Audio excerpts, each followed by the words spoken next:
18 પુરાણ ને શાસ્ત્ર શિયાર વેદ વાંચી લેજો.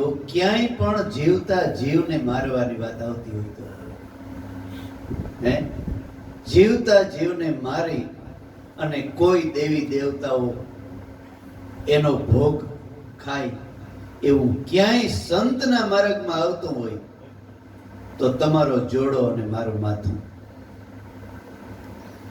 આ બધાય પાખંડીઓના ઉપજાવી કાઢેલ ધર્મો છે. અહિંસાઈ મોટા મોટો ધર્મ છે. કોઈની હિંસા ન કરવી તો હિંસા કરીને કયો ધર્મ હોય? પણ પોતાનો મત અસત્યનો હાસો કરવા માટે સંતના મતને જગત ખોટું પાડે છે. ભજનો બોલાવે, સંતોની વાણી બોલાવે, પણ સંતોની વાણીમાં જે બોલ્યું છે ને એ કોઈ કરતું નથી, એ કોઈ પાડતું નથી. એટલે હરિણ્યાકશ કહે છે કે તું ઊંધા માર્ગે આવ્યો, પણ ખરેખર પ્રહલાદ હાલતો તો સીધા માર્ગે. ઘણા એમ કહેતા હોય કે ભાઈ બાપ દાદાનો શીલો ન મુકાય. આ બધું મૂકી અને બાપ દાદાનો શીલો મૂકીને તું ન્યા ક્યાં ગયો? તો ઘણા શીલાવિયા આવે છે ને, દારૂ પીવાના શીલા. આપણો બાપ પીતો હોય તો દીકરાને પીવો, ઈ શીલો જ છે. લ્યો, પણ મૂક્યા જેવો હોય તો મૂકી દેવાય. સત્યને માર્ગે કંઈ પણ આડું આવે ને તો એને મૂકી દેવાય. અત્યારે પરંપરાગત વ્યસન ને થઈ ગઈ. ફાકીઓ ખાવાની, માવા ખાવાની, બીડી પીવાની. કોઈ દીકરો એવો નીકળે, દીકરી કે દીકરો કે આપણે આ વ્યસન કરવા નથી તો એને કોઈ મારે, કોઈ ખરાબ કી, એ એક શીલો જ છે. પણ સંત હલાવે સીધે માર્ગે, પણ નુગર્યા આડું તાણે. સંત સીધે માર્ગે હલાવે, પણ નુગર્યા હોય ને એમાં ગિર્યા ન હોય એટલે નુગર્યા. આવ્યા ન હોય એમાં ગેર્યા ન હોય એને નુગર્યા. નો ગેર્યો, નુગર્યાનો અર્થ શું થાય? કે સંતની સભામાં ગેર્યો નહીં, પ્રવેશ ન કર્યો, એનું નામ ન કર્યો.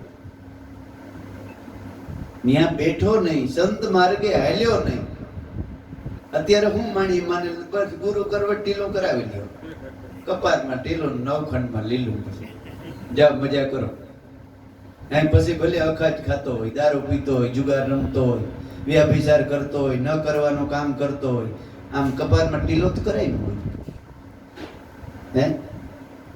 એમ ગુરુવારા નથી બની જવાતું. હવે સંત સભામાં બેસી સંતોનું જીવન જોઈ એ જીવન પ્રમાણે તમે જીવવા માંડો ને તમે સુગીરાજ છે. જાઓ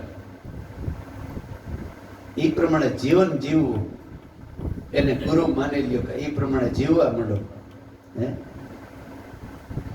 ઘણી બહેનો દીકરીઓને મને ફોન આવે કે બાપુ ઘર બહાર નીકળવાનો હુકમ નથી, અમારે ગુરુ કેમ કરવા?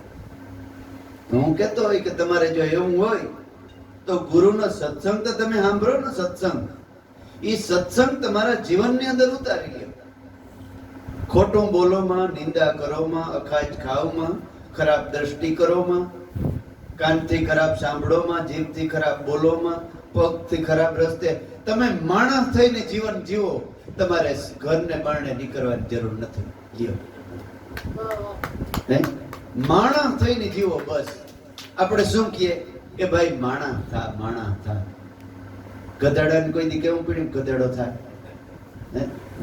માણસને કેવું પડે કે કઈક માણસ થા, માણસ થા. પણ ભગવાને આડા બનાવ્યા ને એ ઉભા હાલે, ને ઉભો બનાવ્યો એ આડો જ હાલે. ભગવાને આને દયા કરીને ઉભો બનાવ્યો, આમ પોતાના રૂપ બનાવી દીધું, એ આડો જ હાલે. ઓલાને આડા બનાવ્યા એ ઉભા હાલે બિચારા. કહી દઉં થોડું ભાઈ, કહી દઉં. બહેનોને પૂછજો કે તમે તગારામાં તમાકુ ન ભરી અને બેને દોવા જાય દોવા દે નહીં? દોવા દે કડવું થોડુંક નહીં દોવા દે. એ જ તમાકુ માણસ ખાઈ જાય. લ્યો, બોલો હવે માણસ હું કેવું? એનું અનુકરણ માણસ કરે. ભલે આપણો બાપો હોય 70 વર્ષથી ખાતો હોય, ભલે બિચારો ખાય, પણ દીકરાઓને એનું અનુકરણ શા માટે કરવું જોઈએ? એનું અનુકરણ ન કરાય, સંતોનું અનુકરણ કરાય. ભલે એનો ધારો અણસમજાઈમાં કરી લીધો, વાત પૂરી થઈ, પછી છેડે એને જિંદગી છે, પણ એને સિલે દીકરાઓને જો સમજણ હોય તો ન હાલે, ન હાલે. ઈ કોણ સમજાવે? સંતો સમજાવે. પોતે સાખી અને પોતાના સાધકને સખાડે. એટલે બાપ કરતા પણ હું શું? સદગુરુનું છે પદ. નથી કહેતા કે એક બેન કબીર સાહેબ પાસે ગઈ, 10 વર્ષના દીકરાને ખોળામાં નાખીને વહી ગઈ કે આ કઈ સમજતો જ નથી, ગોળ ને ગુમડા ને આન તેમ થાય છે, ગોળ મૂકતો નથી. કબીર સાહેબે તે દીનો ગોળ ખાવાનો બંધ કરી દીધું, તીખું તળેલું ઠંડુ ખાવાનું બંધ કરી દીધું. પોતે જમવા બેસે, દીકરાને હારી બેસાડે, પોતાની થાળીમાં સાત્વિક ખોરાક લઈને ખાય અને દીકરાને ભેરો ખવડાવે. હોય તો ખાય ને. 15 દી મહિનો દી થયો ને, દીકરાને બીજું બધું ભૂલાઈ ગયું. ગોળ ને ગુંબળ ને તાવ ને બધું મટી ગયો. 15 દી પછી પાછી ઓલી બેન આવ્યા કે બેન હવે નહીં ખાય. તો કે આ તો બહુ ઓલો થઈ ગયો. કેમ બાપુ તમે કેમ કર્યું? તો કે બેટા મેં મૂકી દીધું બધું તે દિન, હું ઘર નથી ખાતો. આ તો આપણે ગુલ્ફી ખાવી હોય ને કે આ છોકરાઓને ખાવી હતી ને, જરાક રેકડી વાળાને ચાકો કીધો, ગુલ્ફી ગોલો ખાવો હોય આપણે જીભ લબલબ કરતી હોય, હે બાનું છોકરાઓનું હોય. આ છોકરા અમારા એવડા એવડા થઈ ગયા, આમ રેકડી સામું નહીં જોયું હોય, પછી વરસ ત્યાં આમ રેકડી નીકળે સામું ન જોવે, ગોલાની ગુલ્ફીની. આપણે અને જિંદગીમાં મને ગોલો ગુલ્ફી ખાતા દેખી ગયો હોય દીકરો કે દીકરી તો કયો? આખી જિંદગીમાં દીઠા હોય તો કયો? સાખી અને માં હોય ને, એ બારાગોરી ઘોરી ઘોરી ઘોરી અને પોતે સાખે અને પછી બાળકને પીવરાવે. મારા દીકરાને જિંદગીમાં રોગ ન થાય. પણ આ તો આપણે રોગ થાય એવા જ ઓહળિયા જન્મથી જ કરાવીએ છીએ. પછી અત્યારે હું તો ઈ જ જોતો હોય, બાળકનો જન્મ થાય ને કાયમ દવાખાને, કાયમ દવાખાને, કાયમ દવાખાને. સાત્વિક ભોજન, સાત્વિક આહાર, ભક્તિ એટલે ટીલા ટપકાની નથી, ભગવા પહેરવાની ભક્તિ નથી, ટીલા ટપકાની નથી, ઘરબાર છોડવાની નથી. ભક્તિ બાપા રેણીની છે. સુગંધમય જીવન અને સુખમય જીવન જીવવું હોય ને તો સંતોની રેણી જીવનમાં બાપા ઉતારો. તો તમે ઝૂંપડામાં રહેતા હે તો અકબર બાદશાહ જેવી સાહેબીમાં તમે જીવો છો, હે ભલે કઈ ન હોય, પણ તમારું મન પહેલું સુખ જાતે નરવા, આપણું શરીર નિરોગી એ પહેલું સુખ છે. બીજું સુખ ઘરવાળી ઠરિયા, સાત્વિક આપણું ઘરનો માણસ હોવું જોઈએ. ત્રીજું સુખ પુત્રની પરિવાર. ચોથું સુખ જમવા જાજી જાય. બસ માણસ પેલા હું કેતા, ડોહાવને ખબર છે કે ભાઈ દીકરીને દિયો ગોઠણી ગોઠણી જવાય છે. અટાણે હું કે દીકરીને દિયો એનો કઈ ઇઝરાયલ છે, ઇંગ્લેન્ડ, ઈ વાંસ. પેલા એમ કહેતો કે સંસ્કારી કુટુંબ છે અને ગોઠણી ગોઠણી જવાય છે, દીકરી દુખી નહીં થાય.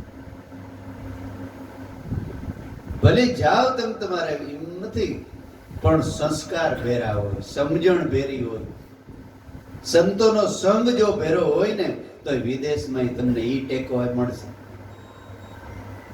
એવું નથી, જાય છે કમાવા જવું જોઈએ, જાય બાળકો આપણા, પણ સંત સમાગમ વગર બધું ખોટું છે, બધું ખોટું છે. એટલે પ્રહલાદ કહે છે, પિતાજી કહે છે, એમ વાત ના ભર્યા વાત કરમાં તને કહું છું વારંવાર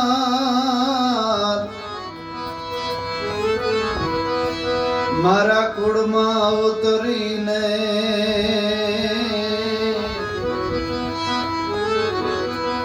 તું ભજે છે વિશ્વંભરનાથ મારા કુળમાં અવતરીને તું ભજે વિશ્વંભરનાથ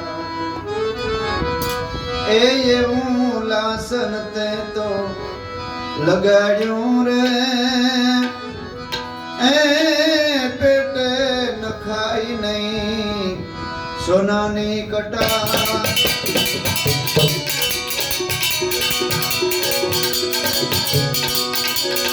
એવું લાસન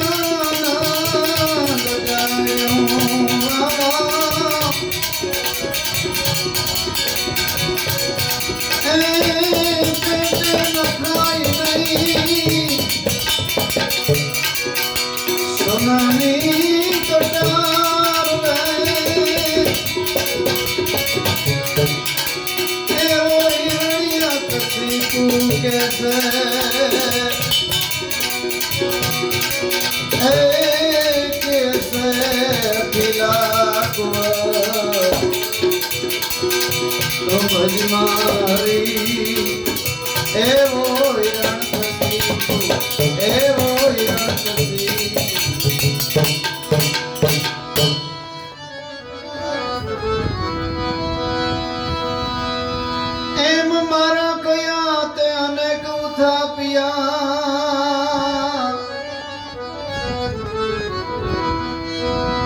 તને કહું છું તારે કાજ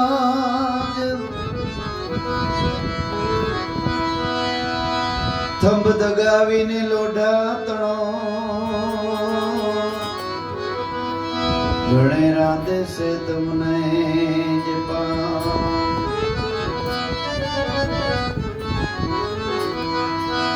એ એવો સાહેબ તારો હોય હાચો રે સાહેબ તારો હોય હાચો રે એ બડીશમાં તું તો બાથરે ભરી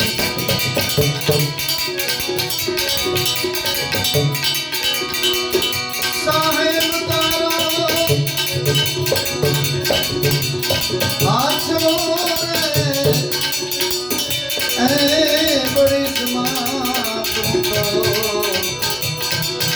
બાથરે ભરી એવો હિરણ એવો હિરણ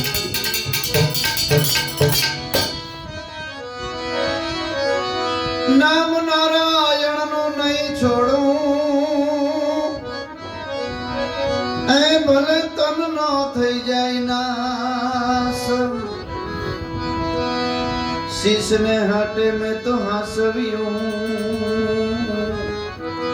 એમ ગુણ ગાય છે શીલદાસ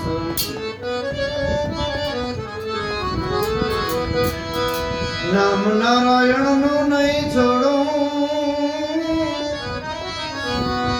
એ ભલે ને તન નો થઈ જાય નાસ શીશ ને હાટે મેં સાસવ્યું એમ ગુણ ગાય છે શીલદાસ એ એવું સમરણ તારું નહીં છોડું રે એ ગુરુજી ગયા છે મને નિર્ભય કરી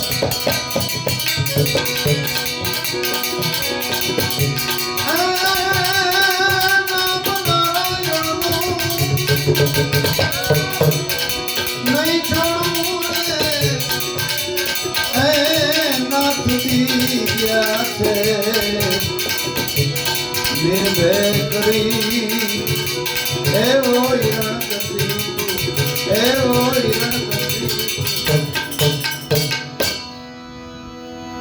હિરણ્ય કશીપો ઘણી ઘણી કીએ છે, વાદ કરીમાં વાદનાર, પણ પ્રહલાદને નજરે નજર બ્રહ્મ દેખાણો હતો કે ગમે તે કર પિતાજી, પણ નામ નારાયણનું નહીં છોડું. ભલે ને આ શરીર પડી જાય, શીશ પડી જાય, પણ નારાયણનું નામ તો નહીં છોડું. કારણ કે મારો સદગુરુ નાથ ગયા છે મને નિર્ભય કરી. તમે જે શ્વાસે શ્વાસે સ્મરણ કરો છો ને, એ નિર્ભય મંત્ર છે. નિર્ભય નામ વિચારો હરિજનો, આવે ભવસાગરનો આરો. એ હરિજનો આ નિર્ભય નામ વિચારો. નિર્ભય જ્યાં ભય નથી એવી નાભી તમને બતાવીશ. નાભી એટલે આપણી ડ્યુટી નહીં. નો ન્યા ભય નથી, મરવાનો પણ ભય નહીં. એવી નાભી જે સદગુરુએ શ્વાસો શ્વાસનું ભજન બતાવ્યું ને, એ નાભી. મૃત્યુ આમ નજરે દેખાતો હોય ને તો એને ભય ન મળે. એવી નાભી સદગુરુએ બતાવીશ ને, ઈ પ્રહલાદ કહે છે કે નાથજી ગયા છે મને નિર્ભય કરી. તનનો નાશ થઈ જાય તો કઈ વાંધો નહીં. થંભ દગાવું લોઢા તણો. જો તારો ભગવાન હોય, પ્રહલાદ ને કે 60 મણનો છેલ્લે છેલ્લે થંભ દગાયો, 5 ધાતુ ભેરી કરી 60 મણનો થંભ દગાયો.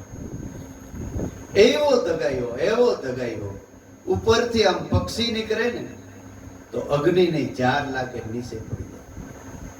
હિરણ્યકશિપુ કે બધે ભગવાન છે? તો કે આ બધે છે. જળમાં છે, થળમાં છે, મુજમાં છે, તુજમાં છે, બધે છે.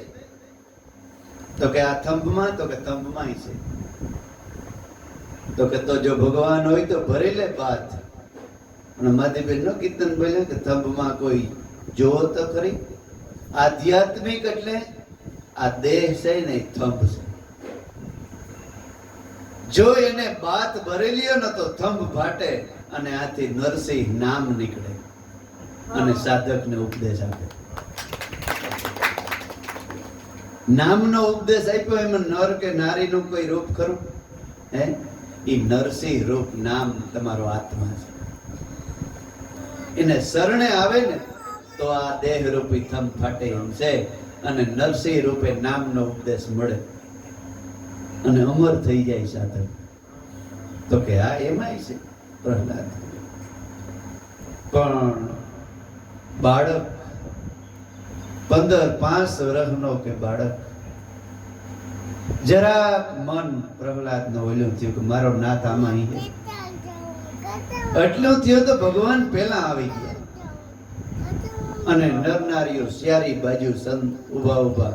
ઓહો, બાળકનું શું થાય? ભગવાન પેલા જ આવી ગયા. એક કીડીને, લાલ કીડીને આ સડે ને એક ઉતરે. ખડખડાટ પ્રહલાદ હસવા માંડ્યો. ઓહો, મારો નાથ તો મારે પેલા આવી ગયો. અડર કરતો થંભમાં બાત ભરીને ભાઈ થંભ ફાટ્યો. બ્રહ્માંડ ફાટી જાય ભડાકો બોલ્યો ને થંભના 2 કટકા થયા અને નરય નહીં ને સિંહય એવું સ્વરૂપ લીધું અને જોઈને હિરણ્યકશિપુ ભાઈ ગયો. આવું ટાણું થઈ ગયું છે બસ અત્યારનું, અને ફરવા દીધો ઘડી. કારણ કે સમય હજી છે 15 મિનિટનો. ફરવા દીધો ઘડી ચારી બાજુ અને બરાબર સજા સંધ્યા ટાણો થયો. અડધો સૂરજ નારાયણ ભગવાન આથમી ગયો, અડધો છે ધડનારો પકડી અને માઢમાં મૂક્યો. અને બધાય વસન યાદ કર્યા. બોલ, દી છે કે રાત? તો કે દી નહીં, રાત નહીં. ઘરમાં છે કે બારો? બરાબર માઢમાં. ઘરમાંય નહીં, બારોય નહીં. લોઢું છે કે લાકડું? હાથના નખ. લોઢુંય નહીં, લાકડું નહીં. માણસ છે કે જાનવર? તો કે જાનવર નહીં, માણસ નહીં. બોલ હવે 12 મહિનામાં તારું મોત બોલ્યા 1 મહિનો હાલે. આપણે આ અદેક મહિનામાં ગંગાજી ગોમતી પણ ખરેખર ઈ અહિણ્યાકશનું હોન્યા છે. એકતા ના કરીએ ને ઓલી ગોપીઓ એમ કે આવે પણ એ અહિણ્યાકશનું હોન્યાન કરવાનો મહિનો છે. આ ભગવાનને મારવો હતો ને તેદુનો આ 13મો કાઢ્યો. બોલ 12 મહિનામાં તો કે નહીં આ તારી સહી છે કે આ 13મો મહિનો ભલે વધાર્યો હોય 3 વર્ષની 3 મહિની ત્રીજે વેરી 13મો આવે અહિણ્યાકશ તિથિ આવે બધા ઉજવે છે.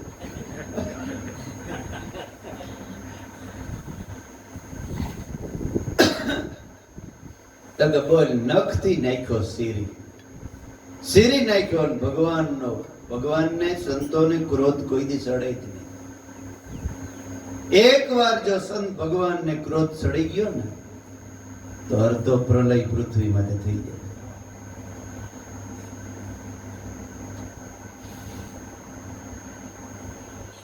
સંત કોઈ દી હરાપે નહીં અને હરાપે તો એ ભાંડ કહેવાય. સતી પીટણા પીટે નહીં ને પીટે તો એ રાંડ કહેવાય. સંત કોઈ દી હરાપ ન દે, સતી કોઈ દી હરાપ ન દે, પણ સંત કે સતીને દુભાવવામાં આવે અને અંદરથી જો એનો આત્મા જરાક જો દુભાય ને તો એ બોલે નહીં પણ વંશ વિયો જાય, વંશ ન રહે.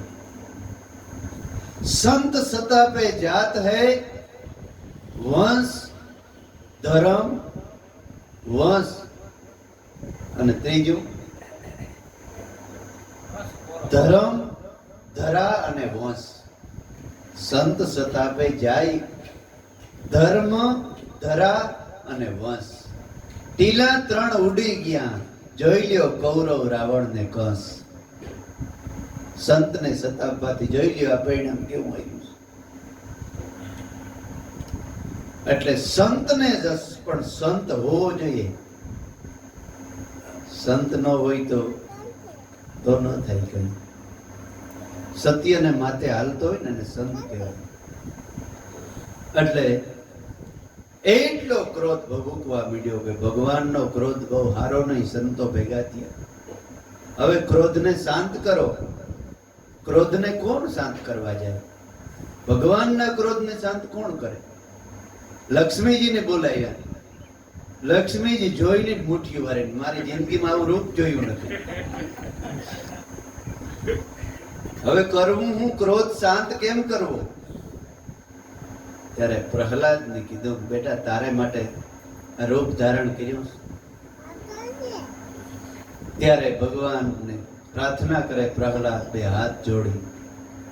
પ્રહલાદને જોતા જ ભગવાનનો ક્રોધ શમી ગયો, પાણી જેવો થઈ ગયો. પ્રહલાદને પોતાના ઉડોળમાં લઈ લીધો, એકદમ વાલ કરવા માંડ્યો ભગવાન. કારણ કે ભગવાનની ઓળખાણ, ભગવાન જગતમાં છે તો સંત થકી છે. ભગવાનને કેવો છે એ ઓળખે જ કોઈ. હે સંત એને ઓળખાણ એવું કર્યું ને, ન કીધું કે ભગવાનના નોકરી કરવા વાળા પાર્ષદો જગતની અંદર સંતો છે. ભગવાનનું સરનામું જોતું હોય ને તો સંત પાસે જવું પડે. હાસું એડ્રેસ, હાસું સરનામું જોતું હોય તો. એટલે ભગવાનને સંતો વાલા લાગે છે. ઉડોળમાં લઈ લીધો કે માઈક બેટા હું આપું, તો સંતો બીજું કઈ ન માગે કે બસ ભગવાન જન્મો જન્મ તારી ભક્તિ તારા શરણમાં રાખજે અને તારા થકી મને જેના થકી તમારું શરણ મળ્યું, તમારા ખોડામાં હું કેના થકી બેઠો છું? ભગવાનને કેવું પડ્યું કે તારા બાપ થકી. તો એ મારા બાપનો પેલા મોક્ષ કરો પછી મારો. કેટલી દયા, તમે વિચાર તો કરો. ભગવાન કે અરે પ્રહલાદ, તારા જેવો સંત જે કુળમાં અવતરે ને એનો મારે એક નહીં 71 પેઢીનો વિચાર કરવો પડે. એક પેઢી નહીં પ્રહલાદ, તારા બાપની 71 પેઢી તરી ગઈ. હે પણ દાસ સતાર બાપુ એક ભજનની અંદર કહે છે કે ભાગ જેના ભૂંડા હોય એ સંત સમાગમમાં કોઈ દી ન આવે. એક કડી બોલી અને પછી આપણે રાખીએ.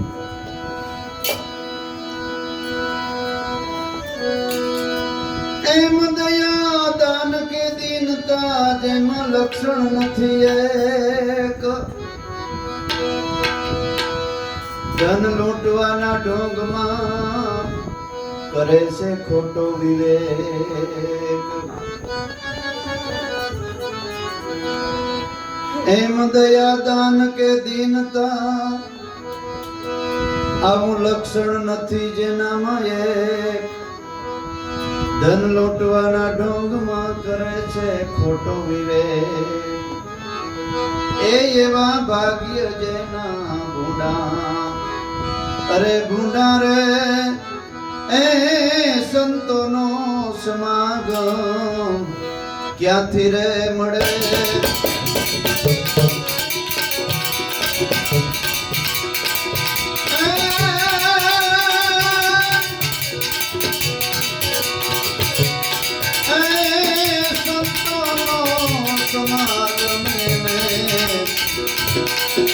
ક્યાંથી રે મળે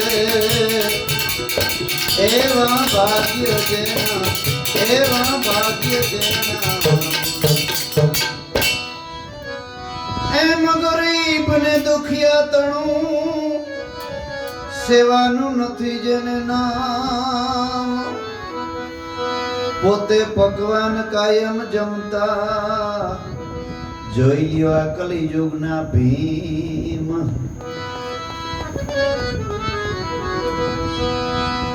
એ તો રંગે રૂપે બવરુડા રે, રાક્ષસો માણા કરતા રૂપા આવો એવી સફારી પેલી એમ કે દાસ ધીરો. એ એવા રંગે રૂપે બવરુડા રે એ જગમાં એનો મળે નહીં જોટો.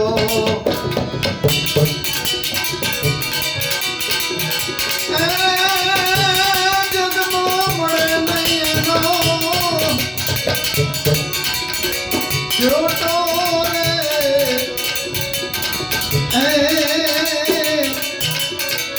એવા ભાગ્ય જેના, અરે ભૂંડા રે એ ખેતરમાં છે રે ભૂલી વિનાના ડોડા. એવા ભાગ્ય જેના, એવા ભાગ્ય જેના. સદગુરુદેવ કી, સનાતન ધર્મ કી. આવેલા બધાય સંતોની જય.